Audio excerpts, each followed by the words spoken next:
Greetings, lords and ladies, and welcome back to my channel. Today, I'm going to basically start the channel and have a look at runes, Old Norse language and literature, and then finally, I'll be talking about the Draugr, that are actually the Draugur or the Draugr, depending on how you want to pronounce it. Now, later on, I will start a series on the history of the English language, but for now, I think this might be interesting because I can tie it into Skyrim, among other things. So let's first talk about runes and where they came from and how they were employed. Well, the simple fact is that in reality, we don't have a ton of runes to look at and to study.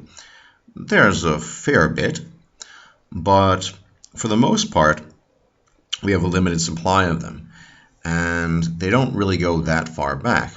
Now, for the purposes of this discussion, runes, when we speak of European runes, really constitute two groups. The group I'm talking about, that I'm much more familiar with, would be the Germanic ones, and they're often called futhark.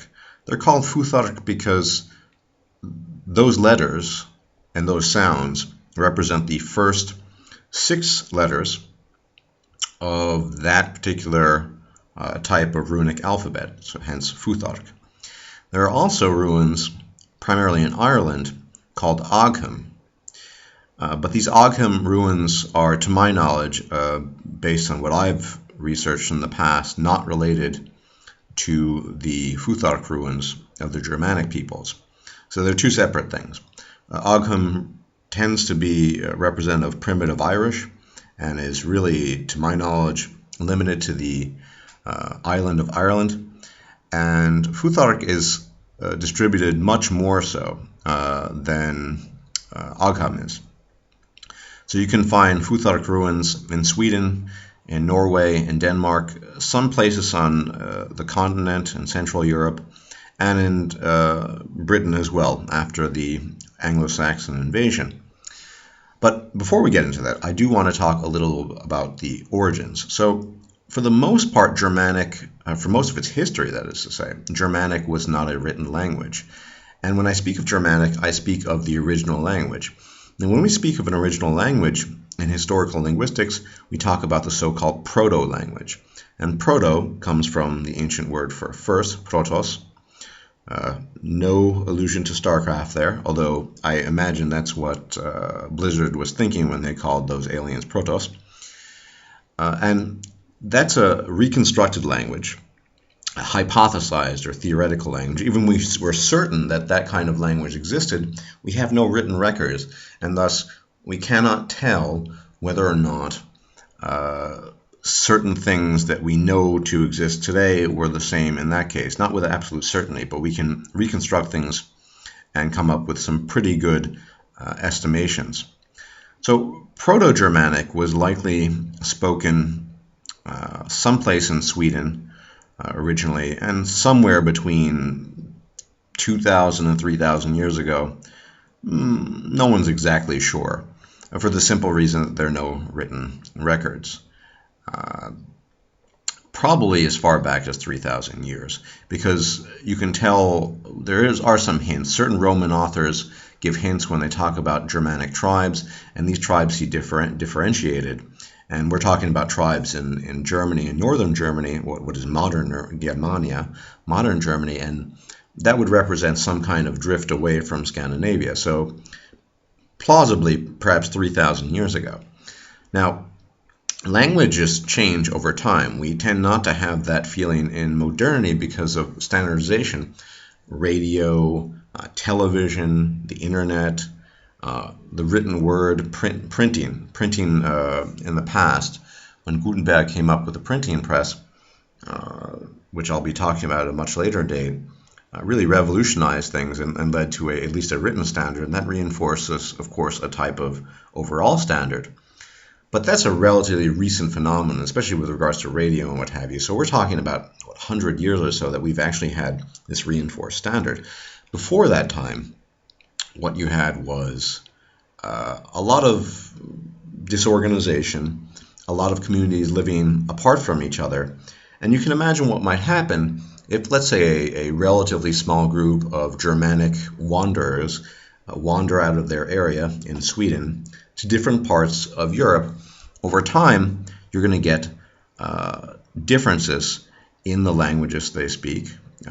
Only slight differences in the beginning, and those differences will grow the longer the amount of time stands between them and the point of origin, if you will.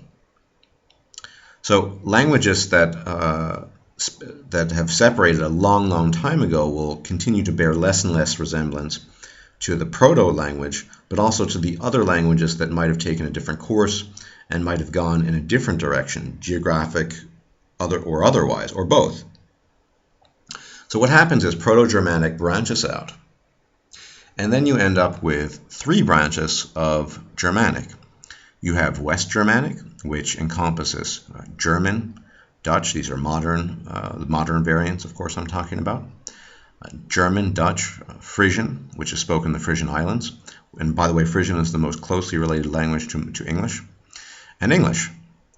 Then you have North Germanic, which comprises Danish, Swedish, Norwegian, Icelandic, as well as Faroese. Faroese is spoken in the Faroese Islands. It's quite different to the continental varieties, just as Icelandic is. And finally, you have Gothic, or East Germanic. This is actually an extinct branch. It's why we don't have any Gothic speakers these days. Gothic actually doesn't just refer to the people who walk around in dark clothing and powder their faces with white makeup or what have you. It actually refers to or for that matter, the architectural style. It actually refers to a language. And East Germanic literally is Gothic specifically, the first written attested Germanic language we have. I'm not talking about the ruins, which I'll get into in a bit, but in terms of documentation, actually penned or rather scribed in a book. And what happened was a man named Wulfia, or Ulfias, depends on how you want to pronounce it, but Wulfia or Wulfia, meaning the little wolf, literally, was a Gothic scholar who had also a bishop, who of course was familiar with the Bible, and he translated the Greek Bible into Gothic. Now, the entirety of his translation has not survived, but significant chunks have. And you can tell a whole lot about the language based on these chunks that have survived. And the good thing about this, especially if you want to reconstruct languages, is that it's quite old. One estimates somewhere around the time 350 AD, or Common Era, if you prefer that. That's probably when he translated the Bible. Although the oldest manuscripts don't date that far back, but it's it's very likely that that's when he accomplished the deed. And as you can see here, this is the little snippet. This is the Lord's Prayer in Gothic. It's not all too foreign. It's certainly somewhat familiar, even if you have no training or no experience or knowledge with that language. And this constitutes the majority of our knowledge of Gothic, not the Lord's Prayer per se, but the various snippets and things that have been handed down to us. There is one more piece of Gothic literature. It's not a translation, but an original piece called the Skirins. The Skirins was written, we don't know exactly by whom, by some kind of Gothic scholar, probably in the 5th century, maybe the 6th century. And it's it is a religious commentary, but it's not a translation. And Skirins literally means explanation or understanding. So that's what that text is based on. But apart from this, these two pieces, the remnants of the biblical translation by Bishop Wulfia and the Skirins, there's not a whole lot left to us. Still, it gives us a fair bit of information on the Gothic language, and because of it's in a more primitive state or closer to the proto-language than the more recent pieces of Germanic literature, it allows us to understand certain aspects, grammatical aspects, phonological, that is the system of sound, aspects of the language that we otherwise would not understand or know about. But at some point in time, Gothic goes extinct most people think that there's a possibility that it survived well into the 14th century, but no one knows. What likely happened was, as the Goths and Eastern Germanic peoples, they don't just include the Goths, the Vandals, and so on and so forth, settled down in Roman areas, and eventually as the Roman Empire essentially fell to the Germanic so-called barbarians, tribesmen, they settled down and they were assimilated into the majority linguistic population, which spoke a form of late Latin, or vulgar Latin as called, and eventually further down the line they ended up speaking Romance languages, because that's what the majority of people did. They spoke a late form of Latin, and that's presumably what happened. So after that, after Gothic goes extinct, we're pretty much only left with West and North Germanic. And North Germanic remains pretty mysterious for quite some time, simply because the North Germanic people didn't really leave Scandinavia very much. However, there are some things that have been left to us, and this is where I'm going to start talking about runes. So Futhark, or Futhark, however you want to pronounce it, is this runic alphabet that actually does not comprise a complete and comprehensive writing system. They didn't compose works of literature in this, presumably. We have some fairly early stuff, material, inscriptions rather, from Futhark. In Futhark, in the form of inscriptions on objects, combs, helmets, swords. And the earliest of this dates back to about the 2nd century. So it's pretty early. And scholars theorize that these inscriptions, the little that we do have, represent a kind of Proto-Norse or Proto-North Germanic. So that was that parent language, or that particular language from which all other Germanic languages, North Germanic languages, stem. But the fact is there's not a whole lot in terms of inscriptions. It's important to understand, before I proceed, that Germanic literature, for most of its history, the vast majority of its history, was an oral tradition. But that's not even something that's unique to Germanic peoples. Throughout the world, if you look at Native Americans, the people in the Caucasus Mountains, in Western Asia, all across the world, Aborigines in Australia, there really is a robust oral tradition. I mean, that's how most literature throughout human history has been preserved. And the Germanic peoples were no exception in this regard. So the inscriptions are interesting, but they don't give us a whole lot. I mean, some of the inscriptions, you can have a look here, simply say, I made this, or I made that. That's not a whole lot. It gives you some kind of useful information in terms of the grammar, if that's what you're interested in, but there's not a whole lot of literature going on. So apart from the Gothic material, it takes a long time for Germanic literature to be transcribed on vellum. Vellum is animal parchment, which was standard fare in the Middle Ages in terms of writing things down, although not exclusively. And it takes a long time. Between the oldest Germanic texts we have are Old English texts, apart from, I'm not counting Gothic, so between appearing roughly sometime in the 7th century. And between that period of time and Gothic, well, we have, 4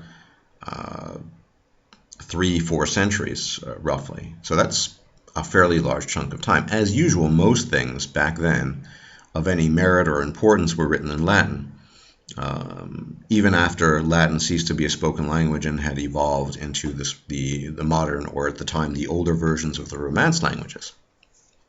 So Germanic, in terms of the literature, is fairly new. Now, as far as runes are concerned, as you can see, Futhark looks like this. I've shown some pictures previously, but the simple fact is that as far as Skyrim is concerned, I'm almost willing to bet money that Skyrim ruins have very little to do with Germanic Futhark, even though one would be inclined to believe so, for the simple reason that Skyrim represents this sort of robust, rugged Nordic land, and thus ruins kind of makes sense in that context. It also doesn't seem to have taken much from Ogham. That is to say, Bethsaida in designing the Skyrim ruins didn't take very much from either.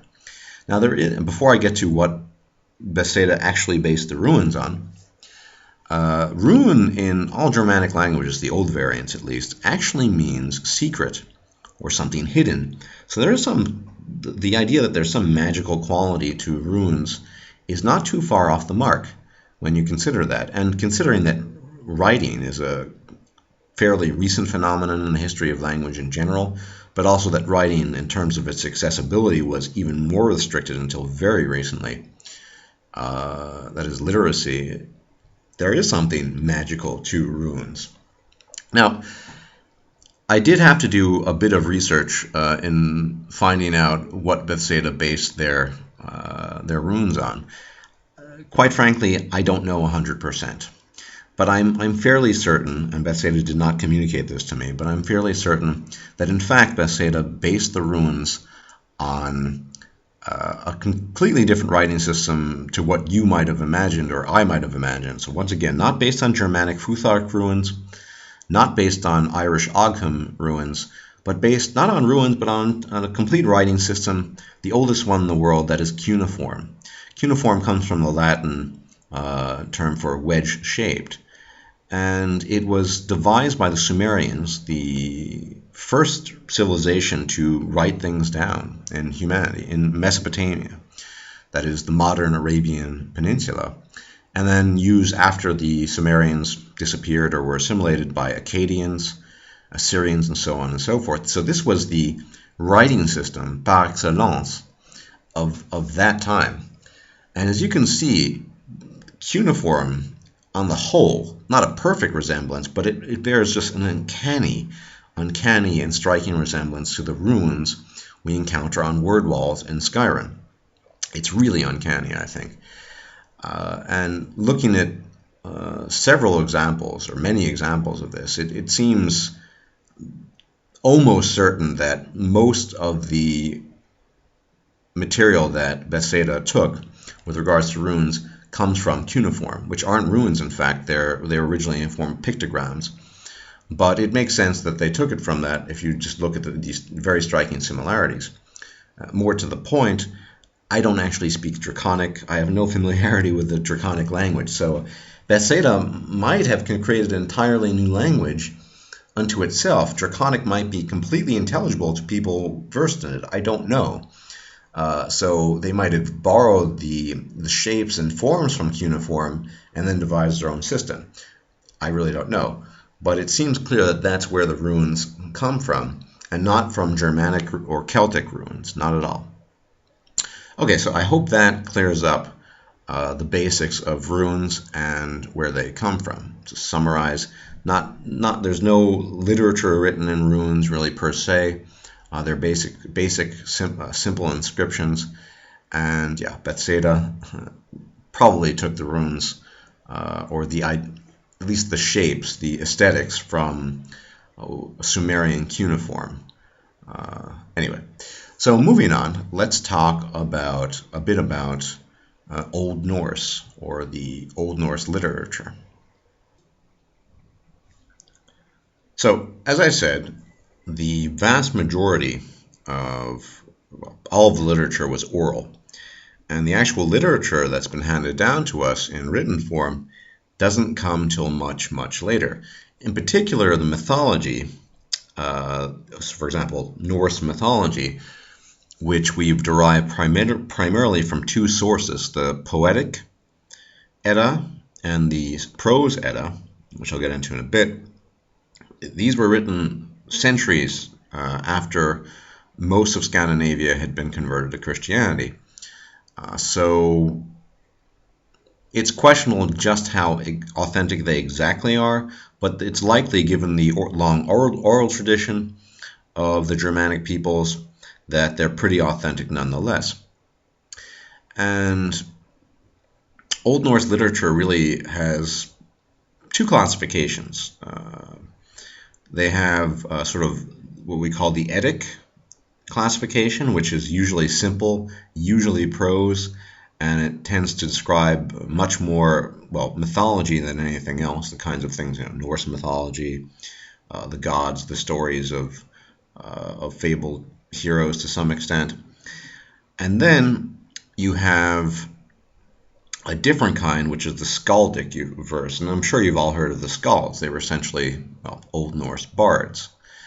The skalds would compose a very complicated verse in honor of, to sometimes in some cases, mythic heroes, but various rulers, often in the honor of Norse kings, and had a different style and a slightly different flavor to it, and it tended to be much more complicated. All Germanic poetry, including Old Norse, uses alliterative verse. That simply means that it uses the stress pattern of Germanic, which technically should always fall in the first syllable. And instead of rhyming, that's the pattern. You'll have a series, a repetition of words where the initial consonant, in rare cases the vowel, is identical. That's what we call alliterative verse. And that's the basis for Old Norse literature. And it was a very complicated affair. The most interesting characteristic about Germanic literature are the so-called kenningar, or the kennings in English. And these are basically metaphors, sometimes very complicated ones, that describe creatures, or people, or things that may or may not exist in some cases, in the case of fantastical mythological creatures. And one would imagine to that audience of that day, many, many hundreds of years ago, that they might be familiar with it, but to modern people, kennings or kenningar are pretty mysterious in some cases. In some cases they're obvious, in some cases they're not, but you'll see the use of kennings in Old English, lots of kennings in Beowulf and other Old English poems, but also in Old Norse literature as well. It's kind of a part of the staple of the literature. And the mythology comes down to us, as I said, primarily in the form of the Edda. There's a poetic version that's older, which is composed in verse, and we don't know exactly who wrote that. And there is a prose version that was written by a very, very famous Icelandic man, and his name was Snorri Sturluson. Snorri Sturluson was a historian, he was a poet, he was a politician. He basically gathered all these myths and wrote them down in a prose form, and that's where we have a lot of the knowledge of Norse mythology. He also wrote another important work called the Heimskringla, literally the kind of the circle around the world. That's what it literally means, and that was kind of a history of the Norwegian kings. But for the most part, he's famous for that particular work, and that's how we know, or to some extent, how we know a fair bit about Norse mythology. We don't know if it's been polluted by Christianity or not. It might have been, but these are some of these stories. Presumably, as I said, it's well preserved because of the long oral tradition. Now, that's a bit about the literature. I don't want to go too much into it. I don't want to take forever on this video, and I don't want to bore you. For those who are interested, I could do an entire separate video on Old Norse literature. But some interesting things about Icelandic itself. Icelandic, which I used to study, I don't study it anymore, it's been quite some time, so I'm pretty rusty, is quite unique amongst the Scandinavian languages. Most of the Scandinavian languages, particularly Danish, Norwegian, both Bokmål and Nynorsk, as well as Swedish, are pretty simple. By simple I mean their grammar isn't that complicated, and so on and so forth. Icelandic is quite unique in it's called what we call a linguistic outlier. Because it's existed in isolation for so long, it really has retained the vast majority of the complex grammar that characterized Old Norse. as well as sounds that have disappeared in more modern, if you want to call them, Scandinavian languages. It doesn't sound exactly like Old Norse. There are some differences. And when I pronounce or read or have read Old Norse literature, for convenience sake, I tend to use the modern Icelandic pronunciation, even though that's probably not exactly how it was pronounced back then, but it's helpful sometimes. And it's preserved this way. It's been preserved this way for an incredibly long time. That's to say that a modern Icelandic person, he or she can literally pick up, the Edda written by Snorri Sturluson at the beginning of the 13th century, and read it with almost no problems whatsoever. So 800 years ago, pick it up. I doubt most native English speakers could pick up a early 13th century Middle English text and just read it without any problems. Would you be able to recognize some things? Sure, but not to the extent that Icelandic people can do that. It's very, very, very interesting in that regard. Faroese is also quite archaic, but it is somewhat different to Icelandic, although it is originally derived from Old Norse as well. So Icelandic is very archaic. Another thing that they've done routinely is to, as an example of how archaic and Icelandic is, most European languages have the same word for information. In German it's Information, in French it's Information, in English it's information. Then even Slavic languages tend to be similar as well, though I'm not as familiar with Slavic languages. Not so in Icelandic. No, information is upplýsingar. Upplýsingar. Upplýsingar is information, just as an example. And what they tend to do is they don't accept any foreign words into their vocabulary. So they'll just convert it into an Icelandic word. So the word for telephone is farsimi, far away. Simi is cord or wire. They're pretty creative like that. The Danes used to rule Iceland, and when they left, they sort of purged the language and just evolved even Danish borrowings. They didn't want any of it, so they got rid of all of that. And Icelandic is very archaic in that regard, and even the names. I mean, Icelandic people have, generally speaking, what we call a patronymic name system. So you don't have this sort of family names like most people do. A Smith or a Zimmerman, or so on and so forth. They don't have these names. Patrick Stewart. No, what you usually do is you take the father's name, and then you add the suffix, the addition of daughter or son. So Snorri, the author of the early 13th century, is Snorri Sturluson. Sturluson is the son of Sturli, his father, Sturri. In the same token, you could theoretically do this with everything. In fact, I have Skyrim characters that are the ones that are Nords. I usually use the patronymic naming system. So I had a female Nord warrior, and I called her in her last name, at least her surname, Sturladóttir, which is the daughter of Sturla, and so try to keep it real like that in Skyrim. So that's another interesting aspect of Icelandic culture. I don't want to take too much time on this, but anyway, so just to give you an idea of where that all comes from.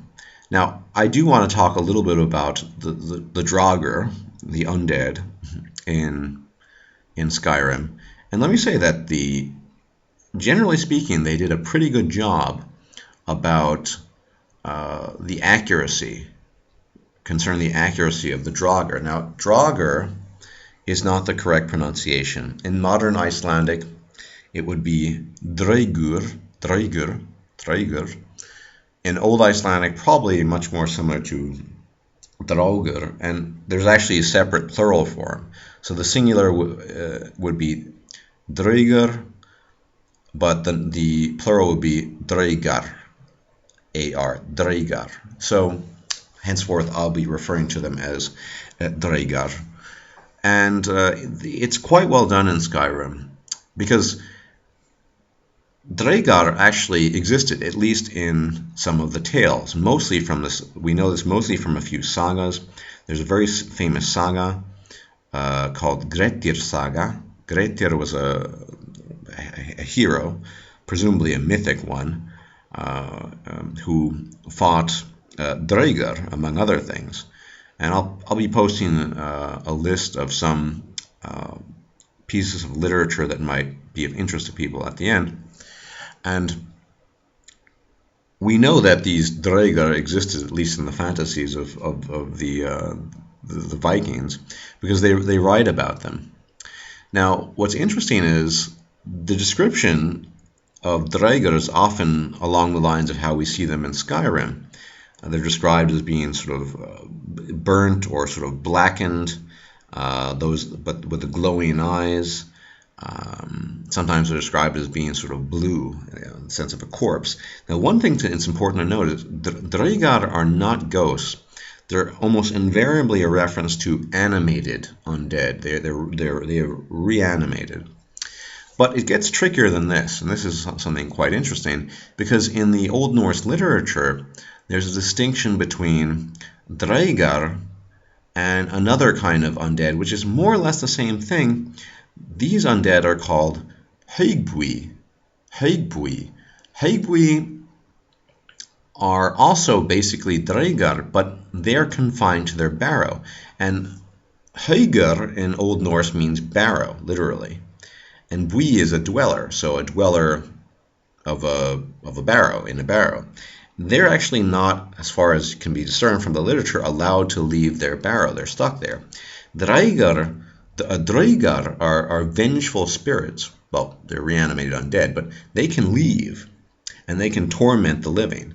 And Draugr, in the tradition of Norse literature, of the sagas, their primary motivation on death is to torment the living. They hate the living. They envy them for their heartbeats, for their living essence. And in that sense, I suppose it's pretty accurate in Skyrim, because, well, I've never met a Draugr that wasn't hostile, at least not using the console to modify things, hostile to me in Skyrim. But the Draugr in Skyrim are actually much more akin to Høgbui, dwellers of barrows, because they rarely leave. I suppose there's some exceptions.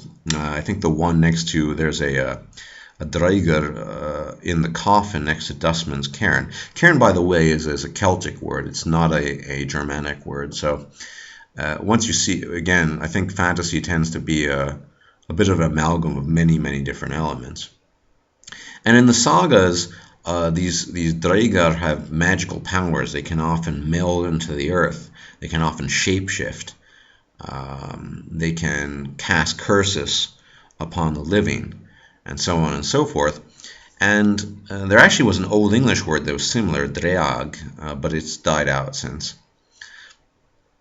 But you do actually encounter a kind of Draugr in a major epic poem, in Beowulf. Now, the protagonist enemy of Beowulf, Grendel, this monster, is never called a dreag or a Draugr, but he bears this uncanny resemblance to him. He's described as being able to shift shape and to sort of meld into the shadows. He's often called a shadow walker and things of this nature. So there's a lot of similarity there. And speaking of kennings, as I did before, these metaphors, often in literature, Draugr are described as afterganger. An afterganger is literally an afterwalker, an aftergoer. That which, or he who walks after. So after is the word for after, and ganger is goer. And that's one of these metaphors, these kennings, for this kind of undead creature. And the monster in Beowulf is described along similar lines. So I think overall Bethsaida got it more or less right. There's a fine distinction, as most Draugr are confined to their barrows, but the visuals, the aesthetics, they definitely got that right. I think they look very, very similar to the way they're at least described in the literature of the past. But yeah, they're definitely not ghosts. They're animated, reanimated undead. And as a final note, this is my speculation. I have no way of proving this one way or another, but I'd like to think that, given the description in the Old Norse literature of Draugr, the glowing eyes, I think the modern incarnation of the Lich, even though it's derived from the word for corpse, might have something to do with it. You know, this vengeful spirit. As I said, in the sagas, Draugr can work different kinds of sorcery sometimes.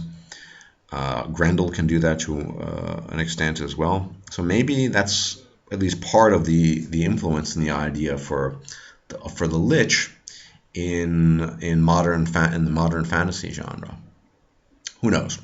Just my speculation here, based on the description of Draugr in literature.